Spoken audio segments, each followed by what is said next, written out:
Coming up on the program today, we're going to talk about pumpkins, what you can do besides turning them into a jack-o'-lantern. We're going to also talk about what you can use your leaves for in your garden. And we have an interview with soil expert Marissa Lankes from Austin Community. As well as your garden questions, and all that starts right now. Welcome to the Wisconsin Vegetable Gardener Radio Show. I am your host, Joy Baird. Beside me is my wife, co-host, best friend, gardening partner, Holly Baird. So happy you've taken a little bit of time out of your day to join us on the program. The WisconsinVegetableGardener.com is the destination for all things gardening, containing over about 1,300 now garden videos, short and long format. In the garden videos, as well as in-studio video and podcast of every single show's full segment and segments of this particular program. There's a number of ways in which you can contact us, one being the IV Organics 3-in-1 Plant Guard hotline. IV Organic 3-in-1 Plant Guard naturally protects plants against damaging sunburn, insects, and rodents, protects newly installed plants and trees, shields prune and damaged surfaces for use on your roses, fruit and nut trees, ornamental trees, and shrubs. This product is non-toxic, environmentally safe, and organic. For more information, you can visit ivorganics.com. You can call in anytime to us here at WNOV at 414-444-5250 with your question or comment. As well as you can email us at TWVG Show. Our Twitter handle is TWVG Show or hashtag TWVG. So there's a number of ways in which you can contact us during the program and post-program. You can also find us on all your social media platforms by searching The Wisconsin Vegetable Gardener, and you will find us in one form or fashion. So there's fall is here. Right. So we had a question. We had a question we need to address from last week, and the reason why sometimes we carry over questions is simply because Holly and I are not, we don't know everything. And you ask anybody that we've ever had on this program, local or nationally known, and they will say there's times where the best answer is, I don't know, give me some time. So that's what we had done. We wanted to do our due diligence, find the correct answer, because we'd never heard of the question, which was... A woman called in, she wanted to know when to trim her mugo pine. Now, I've never heard of mugo pine. Did some research. It's kind of more like a shrub, a piney shrub. The best time is to trim it in the spring, actually, when you want to trim back the new growth. Just the new growth. Otherwise, you're going to get back into the woody portion of it, where it's going to have big blotches of dead-looking areas because you've cut back all the growth into that plant. Yeah. So in the spring. Yep. All right. So with the fall being here, pumpkins are a staple of fall in North America. Right. So there's and many people think that and may just be lack of education or a variety of different reasons. You buy a pumpkin at the grocery store or at the farm, you carve it up, you put a candle in it, and happy Halloween, and away it goes. Some people call fall decorative squash season or something like that. So yeah, definitely, it's definitely the time of the year for that. And like you said, sometimes you carve it or you put it next to a straw bale on your front yard, whatever. But pumpkins are interesting because they're basically only native to North America. And just a little, here's a fun fact type of thing. Pumpkins were not always used for Halloween or for carving. Right. So jack-o'-lanterns were created by the Irish, mostly the Celtic people. And what they did is they carved turnips. And some potatoes. So they carved turnips and potatoes, which makes sense because that's what they had. And what they would do is then they would put, not necessarily a candle, but like a hot ember in it. And they would use that to ward off bad spirits near All Hallows Eve. There you go. So then the Irish people immigrated to America, just like many people immigrated to America. And they brought that tradition, but then somehow they found these pumpkins and were like, cool, these are bigger and better. Right? Right. Yeah. But there's many other things in which you can do with a pumpkin and many different other varieties than the traditional orange jack-o'-lantern that we're familiar with in the grocery store, at the pick-your-own-farm or the farm stand. Definitely. So one thing that comes to mind mostly is to bake with your pumpkin. People are very familiar with pumpkin pie. That is something. Now, you would not typically use a jack-o'-lantern pumpkin for that. You would use a sugar pumpkin or a pie pumpkin. It can be done. It can be done. It's going to be a little bit stringy. So you would have to really cook it down, really blend it up. It's not ideal, but if you have, say you just happen to have a lot of these pumpkins, then go ahead and do it there's no problem with and it. a jack-o'-lantern here is somewhere between 10 and 50 pounds. A sugar pie pumpkin actually is nature designed. It has a higher sugar content, designed for more edible consumption, and they're between 6 and 8 pounds. And one thing to note is that if you buy canned pumpkin, it's actually not pumpkin. It's a variety of squash. Mm-hmm. Not that it's not going to taste like a true pumpkin. It's very similar to a pumpkin, but it's just a meatier squash that's grown. Which we're accustomed to in North America because that's what we've grown up on.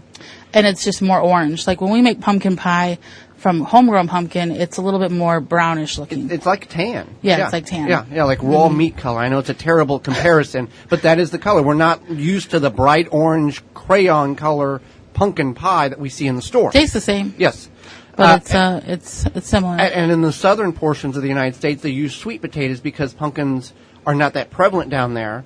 And then also, some people will take their butternut squash and do the exact same thing as they would with pumpkin pie, or with pumpkin, and make butternut squash pie, and it's the same kind of concept.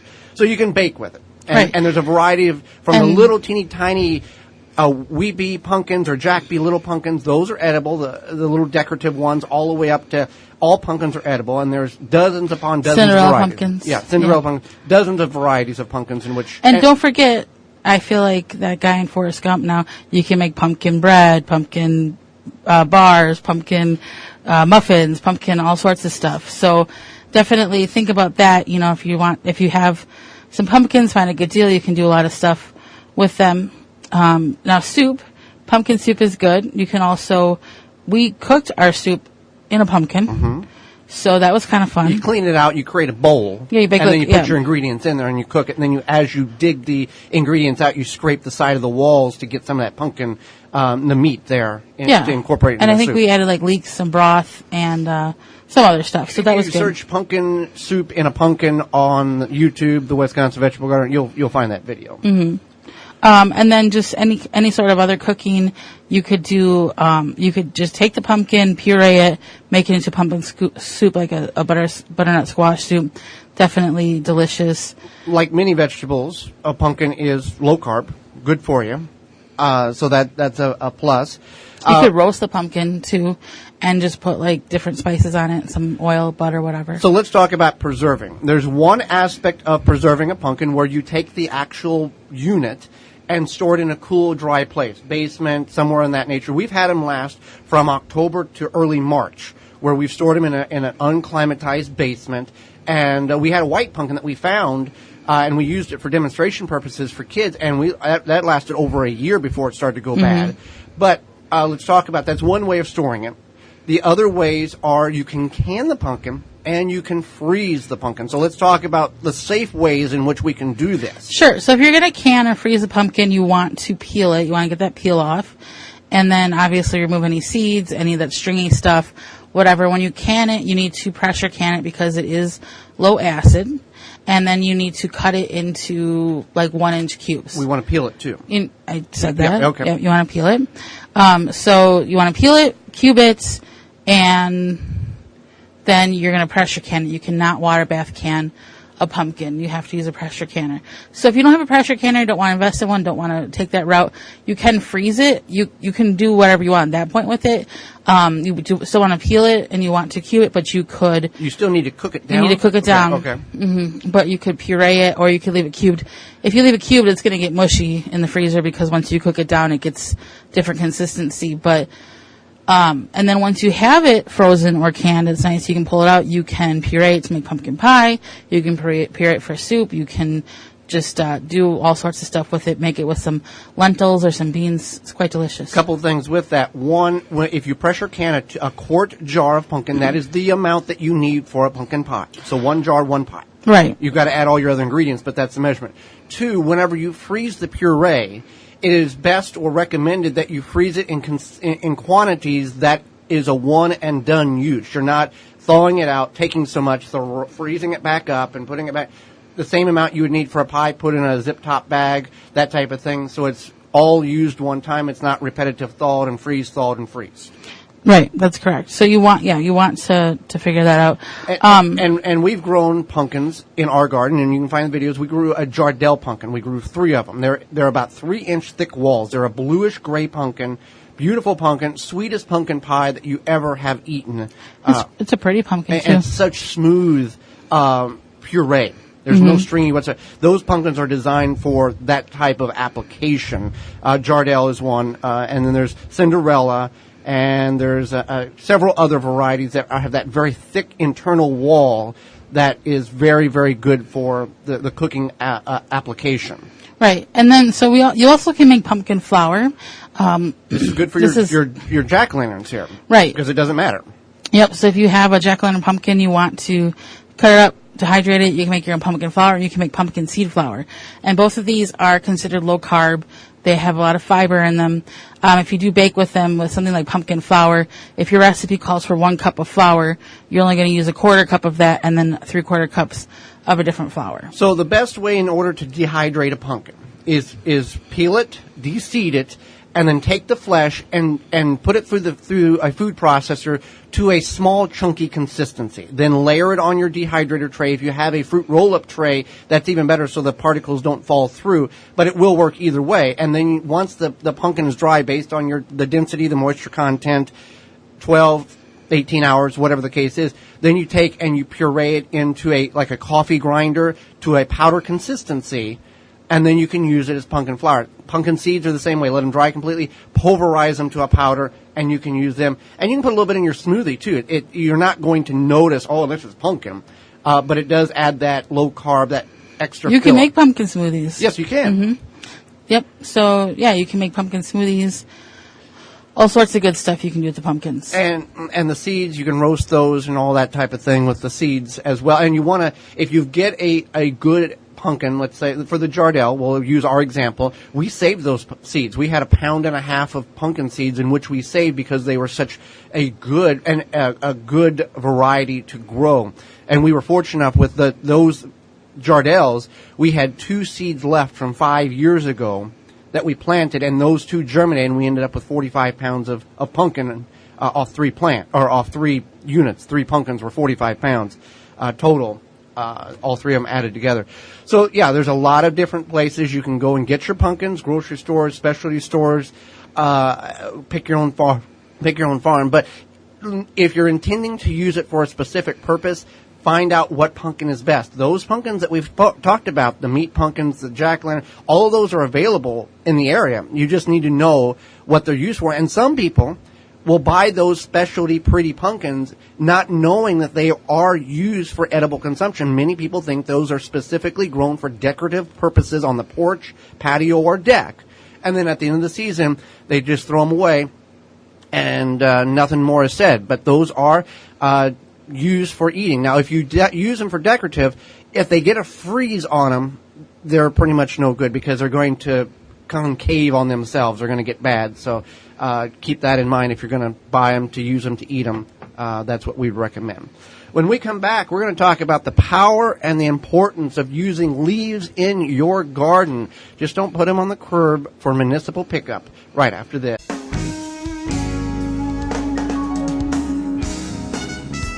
For more gardening information, visit the WisconsinVegetableGardener.com. But wait till after the show. We still have more garden information to talk about.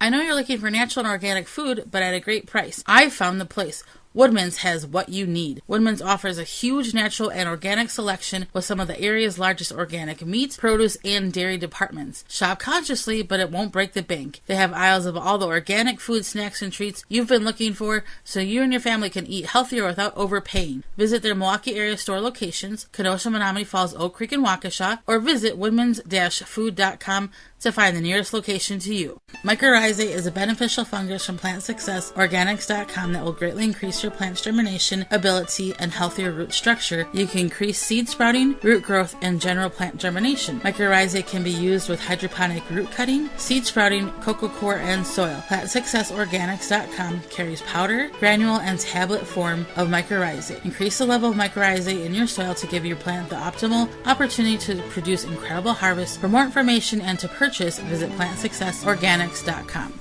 Garden seeds do not have to cost a fortune, just 99 cents at migardener.com.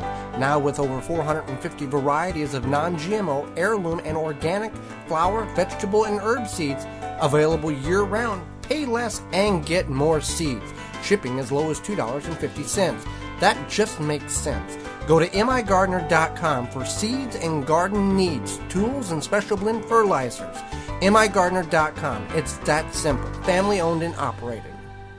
Tall Earth Wood Treatment, all-in-one preservative and stain, offers lifetime protection and creates a unique silver-aged wood finish. All ingredients are non-toxic, eco-friendly, perfect for garden beds and veg trucks. Find out more at tallearth.com. Free shipping on all orders.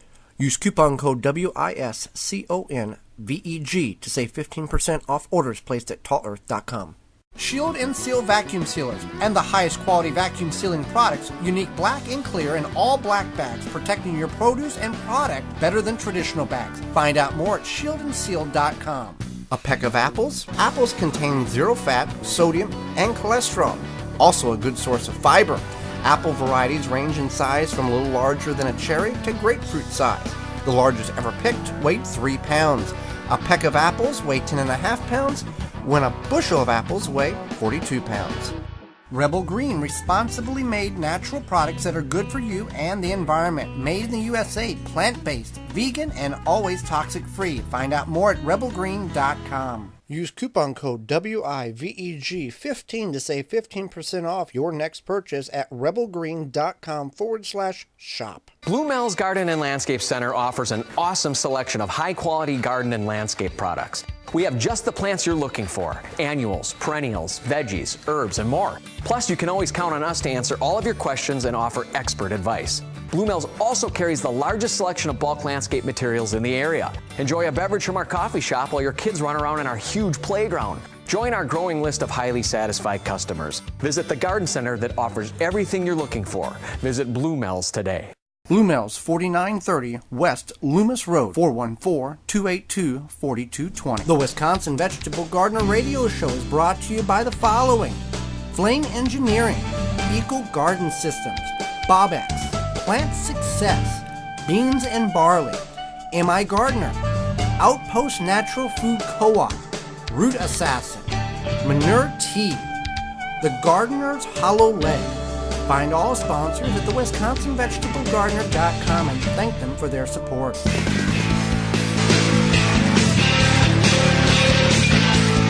Now back to the Wisconsin Vegetable Garden Radio Show. Well, you guys are like internet rock stars. With your hosts, Joey and Holly Baird.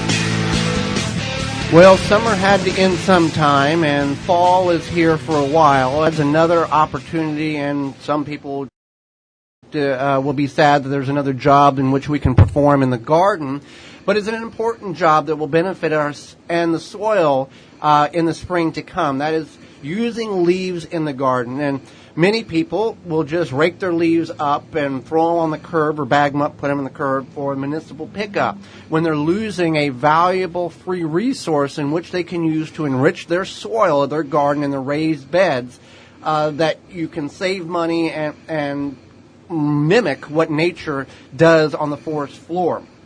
So there's a lot of things and techniques in which one can do in order to achieve this goal.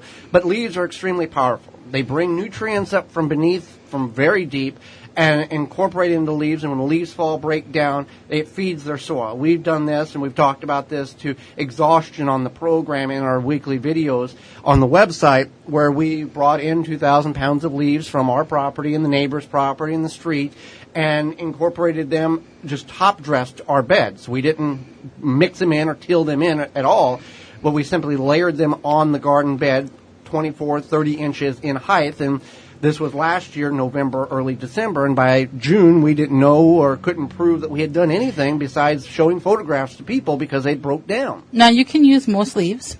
There are some such as eucalyptus, walnut, and camphor leaves that you don't want to use, or if you do use them, you want them to break down. Put separately. them in separately. They do have a chemical or an ingredient which can inhibit growth of some plants. Right. So I don't know how many people have eucalyptus trees, but around here, but that's definitely walnuts and possibly the camp forest. So you want to keep that in mind. Now, leaf mold is basically what you're trying to accomplish. Now, don't think of mold as a negative thing in this situation. This is a positive thing. If you ever walk through the woods, take a little hike, you'll see that the ground is covered with leaves. The ground of the forest is covered with leaves. And that's a decomposition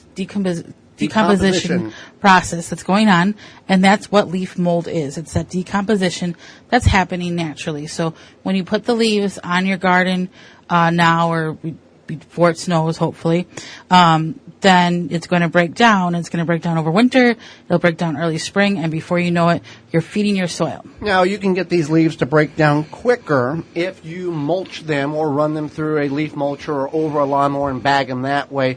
But our goal in our garden is not to get them to break down quickly. We want to use them as a natural mulch in the spring. And when we have placed the leaves on the soil and mounded them up, it adds an environment in which critters and microscopic, all these things can live over the winter, and actually creates an environment to increase the soil web and the healthiness of the soil, because they don't have to go elsewhere or burrow down. They can live under the leaves, and leaves create kind of an insulation for the soil. It protects the soil from evaporation, erosion, and damage from the sun. In nature, all things are covered soil by some form or fashion, unless it's agricultural and man has removed that item. Right. Now, say you are in a community garden, or you're in an area where your garden is susceptible to wind or full breezes, things like that. One thing you could do is you could put a fence around the area, a small fence. We have a chicken wire fence that'll keep the leaves in. Otherwise, when you put the leaves on, you could just wet them down, and then that'll help the decomposition process, and that way it'll kind of keep them secure there. Some people will go around and pick up leaves that other people have bagged for them. Now, the only concern that I have, and only warning that I would put out for that particular free item on the side of the road, is some people spray trees with chemicals in order to make them healthy and keep bugs away and other means and other purposes. And two, sometimes you may have in amongst those leaves a lot of yard debris or grasses that have been chemically treated with 2,4-D or a weed and feed, and they've just raked everything up, bagged it to get rid of it. That can be detrimental to your garden in the composted form and or in the raw form, because that 2,4-D attaches itself to water molecules and then will stay sometimes in your soil over winter and then kill your broadleaf plants in the spring. So just be aware of that. When we pick our leaves up, the neighbors, I don't know if they're happy about it or not. I don't know. But they're just confused. But they do say, why? hey, these are the leaves. This is the yard debris. You're more than welcome. They identify to us what can be picked up or what is what, so we can make a choice in what we want to bring in, because obviously they're not blind. They see what we're doing and the amount of leaves that we continue to bring in and to feed our soil.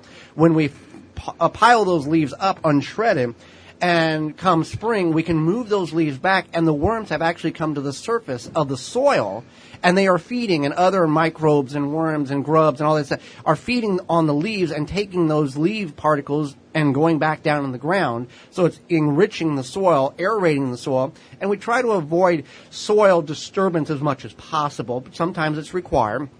And we don't till the leaves into the soil like some people choose to do. So that's the way we use leaves. We use more as a mulch, and as opposed to a soil additive. It's a soil additive in a way. It's just that it's a less direct way. We're allowing to do what nature does, and that's a lot of what we do.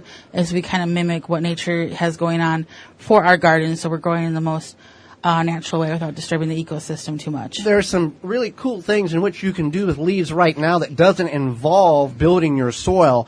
If you have a carrot bed, if you have a parsnip bed, if you have kale or Swiss chard, other cool hardy plants, leeks for that instance, beets, you can take leaves and mound them over these plants. I mean, really make a giant hill of based on how large your plant is, and actually create a greenhouse. Essentially, you're keeping the plants in the soil from freezing over the winter months, and then as you need it, and Amish have been known to do this, they'll rake back the leaves, pull out a dozen or so carrots, cover the leaves back over that particular area. The soil doesn't freeze. The plants do not die, but they don't grow. It's basically a outdoor refrigerator for your plants in which you can harvest all winter long. And Jerusalem artichokes, you can certainly do that with this particular method as well, to harvest as you need and prevent the soil from freezing as it would if it was just exposed.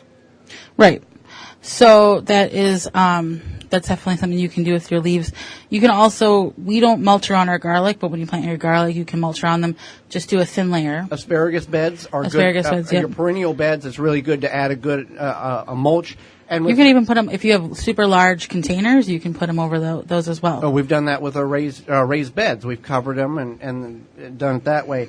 With the perennial beds, you can certainly mulch or leave them unmulched. Again, the mulched material will break down quicker than the full leaves. The only thing with the full leaves, you do have the potential of it creating a mat, and then it not being able to water to penetrate through it. But we've never really found that particular problem existing in our garden. Not that we've been, vigilant when it was raining. Oh, it's not. But based on the way we've done it, it's worked really, really well on the leaves. So when it comes to leaves, it may be a nuisance to some people, but do not throw them to the curb for the municipal pickup. We want to use them in our garden to benefit the soil, the microbes, the soil web, all of those things, the earthworms, in order to better grow our plants. Let's go to the IV Organics. Oh, no. Okay. So when we come back, we will talk with Marissa Lankes. She is a sustainable soil specialist. And we're going to learn more about not only what the leaves can do for the soil, but what we can do to increase the healthiness of our soil right after this.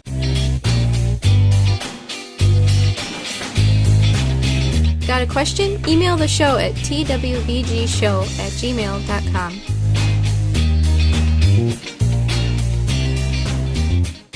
Haas Tools wants to help you grow your own food. From seed starting supplies, hand tools, drip irrigation, harvesting equipment, and a complete line of all-natural pest control solutions, they've got you covered. Keep your garden weed-free with their time-tested, American-made wheel hose that are built to last a lifetime. And their precision garden seeders have proven design for planting a wide variety of seeds. Haas Tools has what you need to get the most out of your growing space, large or small. Free shipping and outstanding customer service.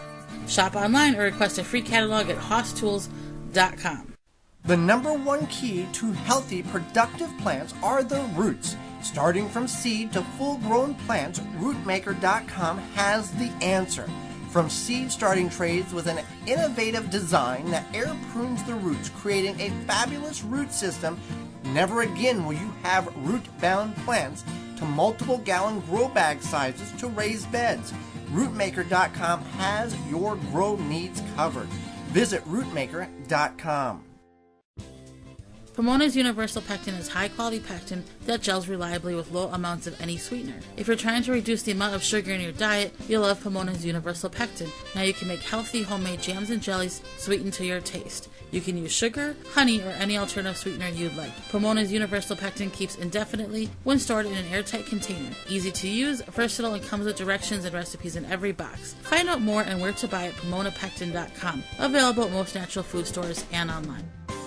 Root Assassin, a garden tool that does all the root functions with its advanced shovel that has serrated edges on both sides. Find out more information at rootAssassinShovel.com. Purple Cow Organics quickly and naturally increases the uptake of nutrients and water to your plants with their new bioactive vegetable supercharger designed to meet the unique needs by helping the living organisms in the soil help plants uptake the nutrients more quickly through their roots and leaves. Find out more at purplecoworganics.com. Flame Engineering, home of the Weed Dragon, the perfect propane torch kit for home and garden use. For killing weeds, no need to pull or spray. 100 other uses. Find out more at flameengineering.com. The Wisconsin Vegetable Gardener is brought to you by the following: Handy Safety Knife, BioSafe, Tall Earth, Chapin International, The Plant Booster, Ivy Organics, Woodman's Market, Bluemel's Landscaping Garden Center, Purple Cow Organics. Find all sponsors at the WisconsinVegetableGardener.com and thank them for their support.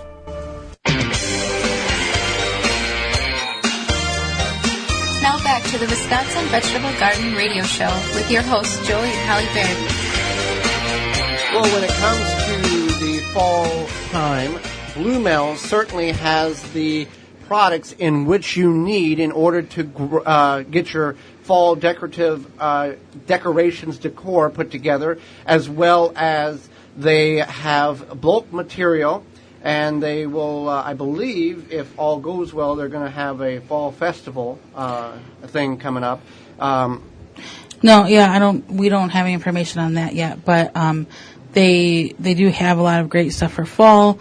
They have that coffee. The Bloom Coffee. So they have live music there. Next week, October the 6th, right. They'll have live music there in the late morning, early afternoon, and at bulk material, 40 varieties of your any type of bulk material, largest in the area, compost, wood chips, sand, gravel. You bring a device, they will fill it up for you, and they can take care of all your landscaping needs. That's the thing. Now's the time you can think, okay, what do I need to change or what do I need to do now in order to get things better for next spring? They will sit down with you, and they've got the technology to make things look pretty on a screen and say, here's what we can do. Is this what you would like? And they listen to you. They don't say, here's what we're going to do. And that's why they've been in business since 1955. And where can you find Bluemel's? You can find Bluemel's you can go to bluemel's.com. You can go directly to them at 4930 West Loomis Road, over there just south of Layton, or you can call at 414-282-4220. Well, Holly, let's go to the IV Organics 3-in-1 Plant Guard hotline and bring in our next guest. Yeah, Marissa began her agricultural career in 2009 and has farmed around the country, leading and developing agricultural programs, education programs in both California and Texas. She has a degree in agricultural education from Texas State University, and she manages ACC's Sustainable Agriculture Program. That's and she's highly involved with Central Texas Gardener, which is a PBS program down in Central Texas. In the Austin, Texas area. Welcome to the program, Marissa. Hi there. Thank you. Well, thank you so much for taking time out of your day, not only to educate Holly and myself, but all of our listeners on probably some things that we're not aware of in which we can do to build our soil and keep it healthier than what we're aware of. Now, I have friends who don't know much about gardening, and they tell me that we play in the dirt, and I say that we play in the soil, not the dirt. So what is the difference between soil and dirt? Well, I like to say dirt is something that you scrape off of the bottom of your shoe. So dirt is something you might track into the house, and soil is a medium for plant growth. So soil is alive, our biggest difference and thing to recognize. Well, and that's the difference there, that soil is alive, and whether man-created or nature-created, it has a tremendous amount of nutrients. And why is soil so important to plant life? Let's break it down to the scientific level here, if you would. Sure. Well, let's think about how plants grow and where they draw nutrition from. That is the biological activity in our soil. Without that, if we're missing life at our soil, our plants aren't going to grow. So the health and wellness of our soil are essential to the health and wellness of our plants, and then it comes down to ourselves. Our own nutrition and our own gut health is dependent upon all of those things that make health. Okay, so are you on speakerphone, Marissa? Yeah, are you getting some feedback? Yeah, if you could a little better. Yeah, thank you. So why build your soil sustainably? There's a lot of products out there that will feed your plants, supposedly. Why is it important to build your soil versus feed your plants? Sure. So that's kind of a classic adage with sustainable agriculture is feed the soil, not the plant. So if you are putting topical kind of applications just on your plant, you're adding maybe vegetative growth and increasing that plant's life, but you're not actually improving anything for future generations. So if you think about how plants absorb nutrition, it's actually the the microorganisms in the soil are breaking down organic matter and making those minerals and nutrients that they need available to the plant. So if we're taking care of our soil health and encouraging life in our soil, we are from the bottom up making better plants. And even if you have, like I'm looking out at the farm right now and we have eggplants still out here right in front of me, and they're a really healthy crop, but when we take those out, because we've been nurturing our soil with compost and organic matter, the next crop that we put in is also going to be healthy, whether it be a cover crop or cash crop. Well, let's talk about the term there, cover crop. What is the purpose of a cover crop? Is it simply to protect the soil from the atmosphere, the sunlight, and the wind, or what benefits does a cover crop have in building your soil? Sure. So that's one function, just like you mentioned. We always look to Mother Nature, and she doesn't leave bare soil, so we definitely want to protect our soil from erosion and the elements. In addition to that, when we're cropping our soil, we are taking away from it. So we're taking nutrition, and we actually take a little bit of soil when we harvest, if you think about harvesting a root crop. So planting a cover crop also gives back to the soil, depending on what you plant, in multiple ways. So a cover crop that has a lot of biomass, you're putting organic matter back into your soil. And then legumes are one we talk about a lot, and they're really special because they fix nitrogen in a natural way into our soil.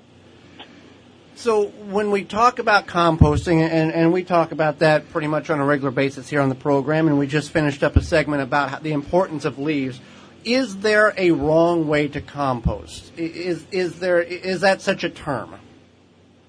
Well, if you're creating compost, you're going to have a good smell, right? And you're going to have a material that kind of breaks down into soil. So you'll know something is wrong if you smell a foul smell. If it's rot, that means it's anaerobic bacteria, or you're not creating compost. You just have kind of just kind of a rotting pile. So that won't be compost, clearly. So I think that the best rule of thumb there to kind of keep in mind, the recommended ratio right now is 25 to 30 parts carbon materials to 1 part nitrogen. So if you have that rot going on, it means you have too much nitrogen, which is too many food scraps or grass clippings or fresh materials. Now, there is a term called trench composting, where you dig the trench and you put the material in, you mound it up, and it breaks down. Is that an effective way to compost, or is it best to do it like we all have known, in a tumbler or in a pile? What is there a better way to compost than another way? Sure. Well, like a lot of things in agriculture, that's going to largely depend upon your particular situation, your land, and your soil. So if you're in an urban environment, something enclosed may serve you better so that you don't have critters getting in there. If you have the land and the area, a large static pile might be a good option. It's really whatever works best for you. Great. Now, can you tell how healthy your soil is without doing a soil test? Is there a way just to kind of naturally tell? Yes, of course. We can take a more scientific approach and send it out to a lab. But it's also something that people have been doing for many, many generations. So everyone can certainly evaluate the health of your soil, and there's a few good indicators. One way is just a feel test. So using all of your senses, you can take a look at it and evaluate the color. You can smell it. You should have a nice, rich, healthy scent to it. You can evaluate how much organic matter is there in your soil. And your soil should feel, the kind of ideal is like black chocolate cake. So crumbly, a nice tilth is the word that we use, which refers to the texture. You should have about 50% airspace in there ideally. So, and that would be the indication. So, clay soil is something that we deal with here. Some areas in the northern portions of the United States, and maybe some places others. What is clay soil, and necessarily is it bad, or is it just because of the compactiveness is the detrimental aspect for plants? Right. We actually have a really heavy clay soil down here too. It's called Blackland Prairie here where we live. And it has its good elements and its bad elements. What clay means is that it's the tiniest particles. the particles that make up that soil are smaller than silt or than sand. And so, as you mentioned, that can create a lot of compaction and poor drainage. The way to alleviate that is going to be adding organic material, which is kind of always a good rule of thumb. And I mentioned it holds nutrients, so that's one good element of clay soil. There's a model when you think about how clay soil is, which is baklava. It's like phyllo dough. It's these thin layers and little tiny pieces all stacked together. And if you add moisture, it swells and moves. So it's a very particular soil that you need to be familiar with in order to manage correctly. Okay. Now, you had talked about people having too much nitrogen in their soil with the food scraps and whatnot. Can you overbuild your soil? Can you have too much organic matter in it? Yeah, as far as organic matter, I imagine you can overdo it with anything. I've never seen it be an issue here in Texas. There's elements that deplete your organic matter. For us here, it's the sun. It'll just get baked right out. So kind of, in my experience, as much as you can replenish that, the better.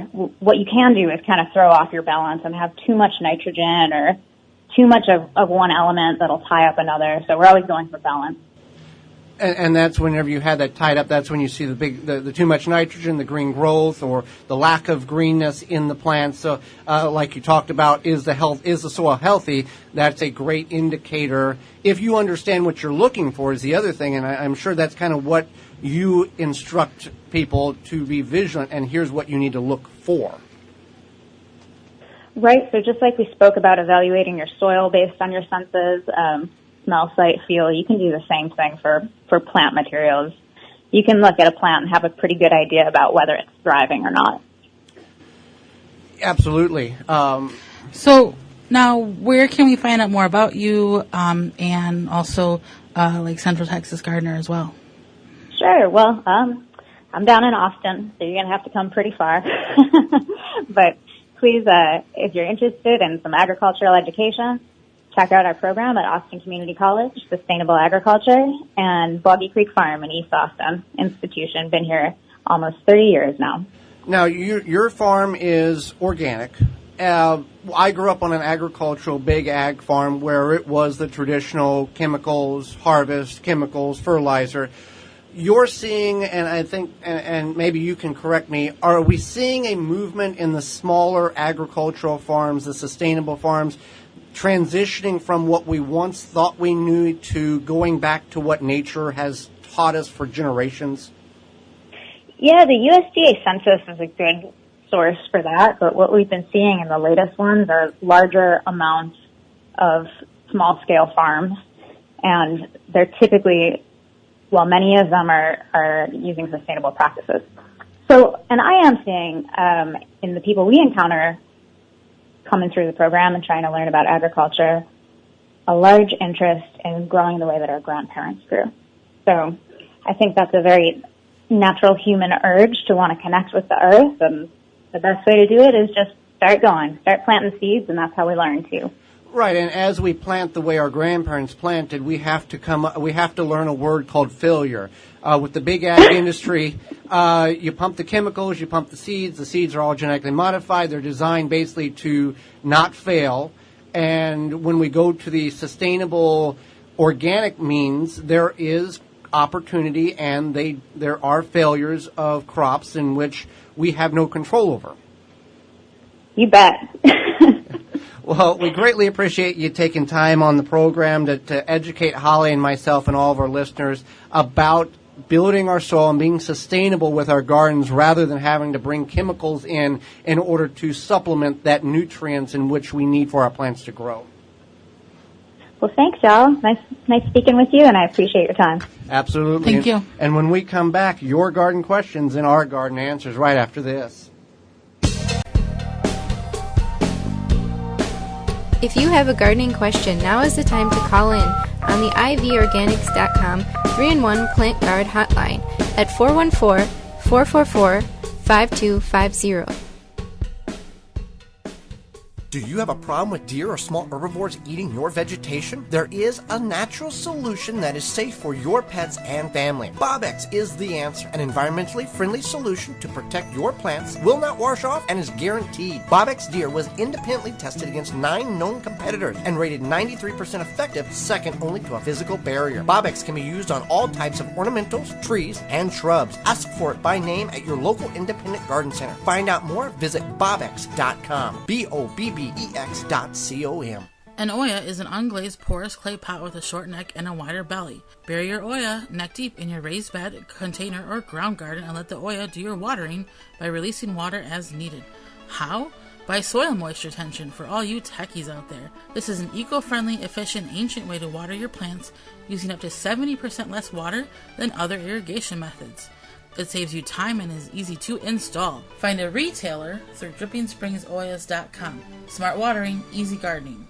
Beans and Barley Market and Cafe, a neighborhood specialty grocery store for the east side and greater Milwaukee area where you can find all you need, from fresh produce to bakery to organic frozen dinners, from wine to fresh squeezed carrot juice, a health food store with hundreds of products, vitamins, supplements, bath and body items, magazines, cards, books, and a knowledgeable staff. Catering available, open daily at 8 a.m. The restaurant serves breakfast, lunch, and dinner 7 days a week with a menu of good, healthy, homemade food, including vegetarian and non-vegetarian specialties. 1901 East North Avenue, Milwaukee, 414-278-7878, and online at beansandbarley.com. The Gardener's Hollow Leg, the debris and harvesting bag you wear, comes with its own belt attachment, perfect for doing light pruning, weeding, harvesting on the ground or on a ladder, and many other uses. Find out more at thegardenershollowleg.com. Save 10% by using the word veggies at checkout. Zaz Products, offering great quality supplements that can help personal health and increase longevity. Committed to bringing you the highest quality products at the lowest price. Find out more at zazproducts.com. Blue Mel's Garden and Landscape Center offers an awesome selection of high-quality garden and landscape products. We have just the plants you're looking for: annuals, perennials, veggies, herbs, and more. Plus, you can always count on us to answer all of your questions and offer expert advice. Blue Mel's also carries the largest selection of bulk landscape materials in the area. Enjoy a beverage from our coffee shop while your kids run around in our huge playground. Join our growing list of highly satisfied customers. Visit the garden center that offers everything you're looking for. Visit Blue Mel's today. Blue Mel's, 4930 West Loomis Road, 414-282-4220. The Wisconsin Vegetable Gardener Radio Show is brought to you by the following: Haas Tools, Tree Diaper, Root Maker, Seeding Square, Rebel Green, Dripping Springs Oyas, Zaz Products, Shield and Seal, Pomona Universal Pectin. Find all sponsors at thewisconsinvegetablegardener.com and thank them for their...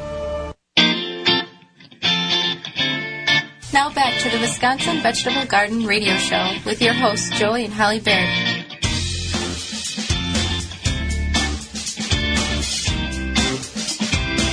Ivy Organic 3-in-1 Plant Guard naturally protects plants against damaging sunburn, insects, and rodents, protects newly installed plants and trees, shields prune and damaged surfaces for use on your roses, fruit, nut trees, ornamental trees, and shrubs. This product is non-toxic, environmentally safe, and organic. You can visit ivorganics.com for more information. You can call in right now at 414-444-5250 with your question or comment. And you can email us at twvgshow@gmail.com at any time, or hashtag TWVG, or at TWVG Show on Twitter. Had a couple of questions come in this week. How do you know when it's time to harvest yacons? It's my first time growing them.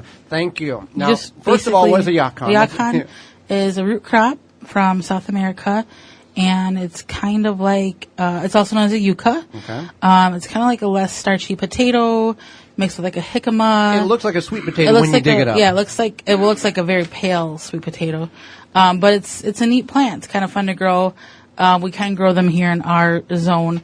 So ideally, if you could get them to put a flower on, that's when you harvest them. Right. You're going to harvest 6 months. Yeah. You're going to harvest them basically you're going to leave them in the ground as long as you can and harvest them before the first freeze. Once the frost kills the foliage, then you can harvest the plants. But you want to remove them before the ground freezes. That is correct. Mm-hmm. Another question here. I live in Pennsylvania and still have some red beets in the ground. The leaves have died back. The shoulders are exposed. The bottom of the beets still look good. Do you think they are edible? Any advice? Thank you. Well, I would pull those beets out and I would cut off the funny shoulder parts and eat the rest because they're still good, and you can do whatever you need to do with them, but they are definitely still good. That's right. I want to address, and because we got cut short a couple of weeks ago, about how to buy or what to know to buy a good pressure canner. Sure. So the first thing you want to do is you want to think about, how much money you want to spend. Right, because you can go $50 to $800. Well, I don't know as cheap as 50, but it's probably 70. $70 to $800. Yeah. So Massive. that's one. Two, so once you determine that, you want to determine how much you're going to pressure can.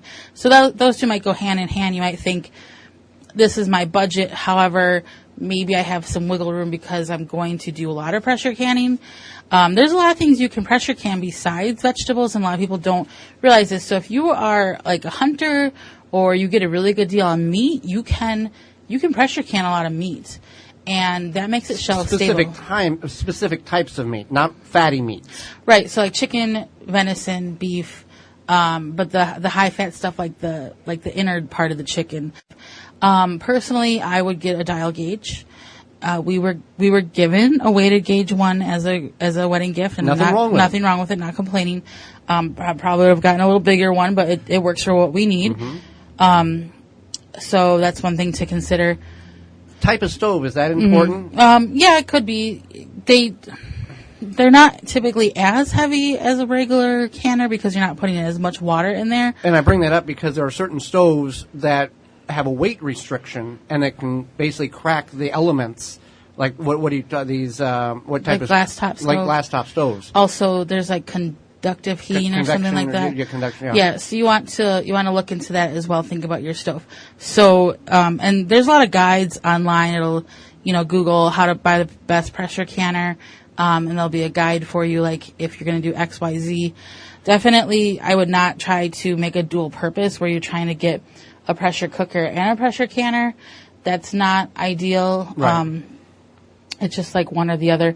Something like an Instapot type deal. Not for pressure canning. Okay. So some things to keep in mind there when it comes to pressure canning, pressure cookers, and you cannot safely use an electronic device in order to can anything, right? Right. Yep, that's correct. So I guess a lot of times people think, I want a pressure canner. Ask yourself why. There's a lot, not saying you shouldn't get one, not saying you should look into it, but there's a lot of things you can do with a water bath canner that you might not realize that you can do, right. like we've found ourselves.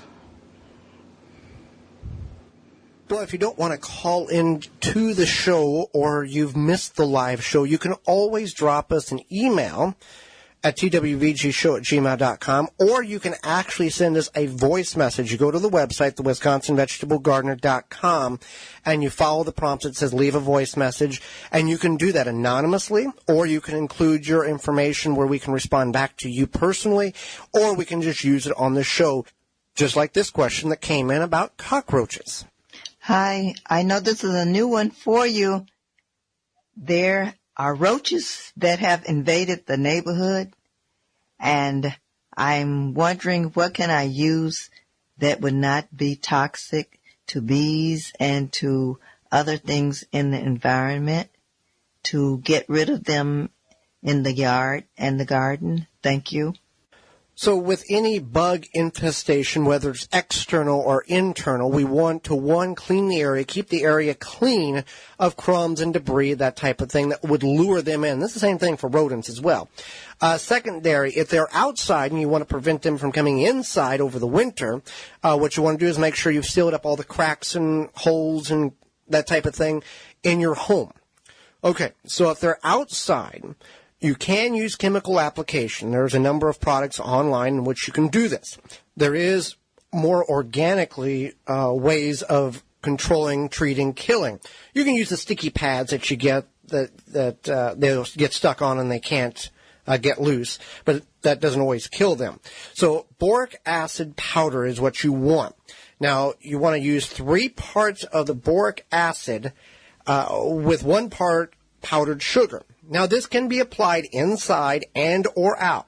The disadvantage to outside is if it rains, get moisture, damp, whatever, it'll clod up and get mucky and the roaches won't consume it. 3 parts boric acid to 1 part powdered sugar. The sugar lures the roaches in while the boric acid kills them. Now, boric acid is not toxic to people or pets, but it can be irritating to skin, and you just want to make sure it's out of reach of children and pets and other wildlife, I guess, if you're not trying to control or kill them. But it will work very, very effectively if you don't want to go with the chemical application in order to control roaches in the house and or out. So it's something you can do to control things in your area. Last week we talked about Creeping Charlie and the infestation and the abundance that it can choke out your native grass. If you have to go a chemical route, Fox 6 News here in the Milwaukee area did a story on this, talking about how invasive it is and what's going on with it. So, yeah, I think you can go to fox6news.com if you're outside of the Milwaukee area or here and catch that story. But you can use a chemical application at last resort. 2,4-D. It's a broadleaf spray. It will kill the creeping Charlie, but won't affect any of the grasses that are there. So you could spray it, get it back in check, reseed that area, and it should greatly reduce the problem that you're facing with the creeping Charlie in your yard. We are out of time, and we certainly appreciate yours. Join us next week, Programming Note, when we're going to talk about 5 things in which you can make in your own home that you maybe thought you could only buy them at the store, as well as misconceptions and misunderstandings about being a prepper. Our guest will be Tess from Fungal Freight. She will be talking about mushrooms and how we can grow them in our own backyard and in some instances in our own home. These are edible, consuming mushrooms, not the psychedelic ones that maybe somebody is thinking about right now. Just a typical fungi mushrooms. Miss any portion, plus your garden questions. Miss any portion of this program or want to revisit it, you can find that on all your favorite search engines. Just type in the Wisconsin Vegetable Gardener Radio Show and catch it in podcast form or in-studio video replay. And you can find those under the website, the WisconsinVegetableGardener.com. Until next week, for Holly Baird, I'm Joey Baird, and we will see you in the garden. You've been listening to the Wisconsin Vegetable Gardener Radio Show. Tell a friend and join Joey and Holly again next week so we can all grow together. The Wisconsin Vegetable Gardener Radio Show is a production of the WisconsinVegetableGardener.com in association with WI Garden Media Broadcast live from the WNOV 860 AM and the W293CX 106.5 FM Courier Communication Studios in Milwaukee, Wisconsin.